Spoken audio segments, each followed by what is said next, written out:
เนาะสำหรับคลิปนี้เนาะค่อยจะมาแนะนำเนาะวิธีการปลดล็อก Gmail เนาะซึ่งว่าการปลดล็อก Gmail ตัวนี้เนาะค่อยจะใช้วิธีการบายพาสเนาะเนื่องจากว่าค่อยบ่ได้เฮ็ดคลิปมาโดนเติบเนาะในการไปบายพาสส่วนหลายเวลาในการไปปลดล็อกต่างๆเนาะค่อยจะใช้โปรแกรม Unlock Tool เนาะแต่วันนี้ค่อยจะมาแนะนำเนาะเพื่อเวลาบางเทื่อเนาะไฟดับหรือว่าคอมพิวเตอร์มีปัญหาอย่างต่างๆเนาะเราก็จะไปใช้ตัวบายพาสนี่เนาะส่วนหลายการบายพาส Gmail เราก็ต้องได้เรียนเนาะเพื่อเป็นเทคนิคในการไปบายพาสรุ่นที่ว่ามันบ่รองรับในโปรแกรม Unlock Tool ต่างๆเนาะอย่าลืมเนาะกดไลค์กดแชร์กดติดตามเนาะแต่ว่าตัวนี้มันติดรหัสเนาะถ้าเรารู้รหัสตัวนี้เราก็สามารถวาดรหัสตัวนี้ได้เนาะแต่อันนี้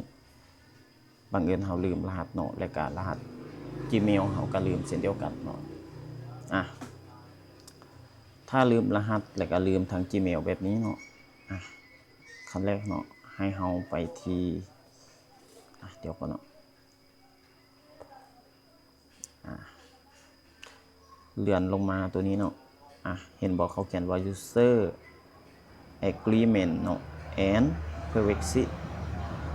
privacy policy เนาะตัวนี้กดตัวนี้เข้าไปมันจะเด้งเข้า Google Chrome เนาะตัวนี้ให้เราพิมพ์คำว่า vn rom เนาะและหลังจากนั้นกดเข้าไปเนาะเลื่อนลงมาโอ้ยเลื่อนลงมาไปดาวน์โหลดแอปตัวใดตัวหนึ่งเนาะก็คือตัวAndroid 10 ตัวนี้เนาะลองดาวน์โหลดเนาะ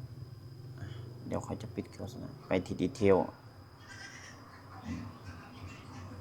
หลังจากนั้นเนาะกดแชร์บ้างเนาะตัวนี้มันกดแชร์บ่ได้เนาะขออภัยเนาะกดเกินกดเข้าอีกครั้งหนึ่งเนาะถ้ามันบ่ได้เนาะให้เราคลิกหุบไข่ป่าด้านเทิงนี่เนาะเลื่อนลงมาไปที่ Help and Feedback เนาะไปเสิร์ชหาคำว่า delete เนาะ delete app delete app ตัวนี้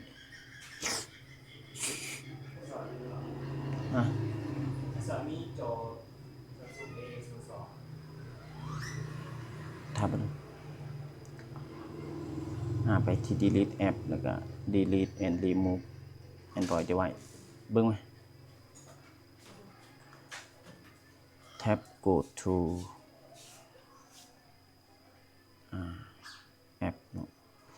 เลื่อนลงมาเนาะไปที่ setting เนาะ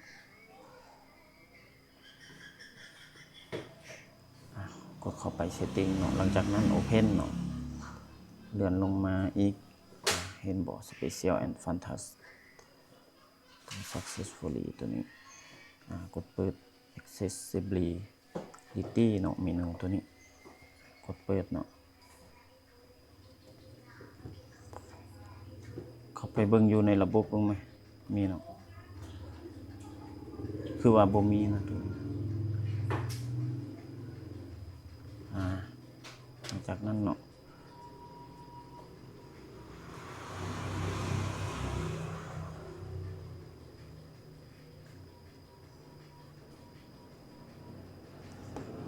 กด disable เนาะหลังจากนั้นกดย้อนกลับแล้วก็กด next เนาะ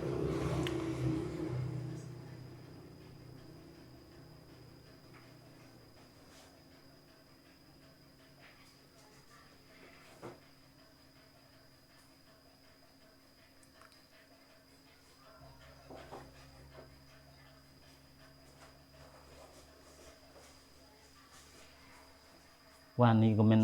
ค เข้ามาถามอยู่นี่คือว่าบ่มีนะบ่มีนี่น้องชายเมื่อวานนี้หันไอ้เพื่อนก็มาถามอยู่นี่บ่มีนี่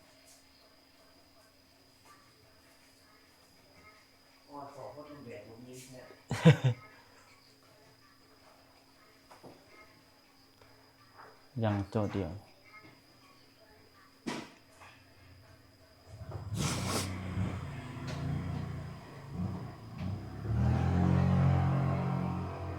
ต้องรอเนาะมันมาฮอดขั้นตอนนี้แล้วก็ต้องรอ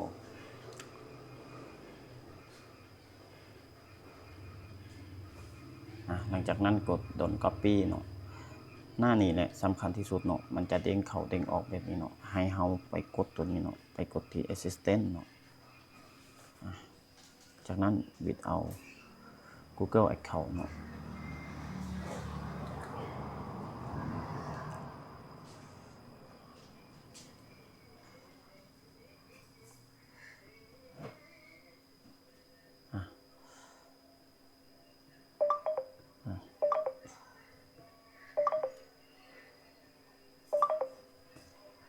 กดเข้าไปเนาะหลังจากนั้นไปที่ตัว Health นี่เนาะ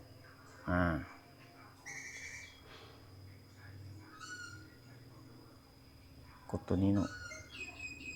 ไปที่ Home ตัวนี้เนาะกด Turn on หลังจากนั้นกดเปิดตัวนี้เนาะย้อนกลับบ่ต้องย้อนกลับเกินเนาะย้อนกลับซ้ำนี้ก็พอ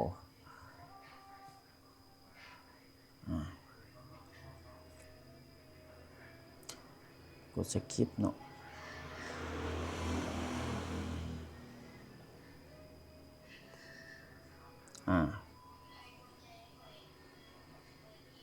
เพียงเท่านี้เนาะการปลดล็อกก็เป็นการเสร็จสิ้นเนาะสำหรับ Android 14 เนาะหรือว่าพวกInfinix Smart 9อีกอย่างต่างๆเนาะก็ถือเป็นการเสร็จสิ้นเนาะ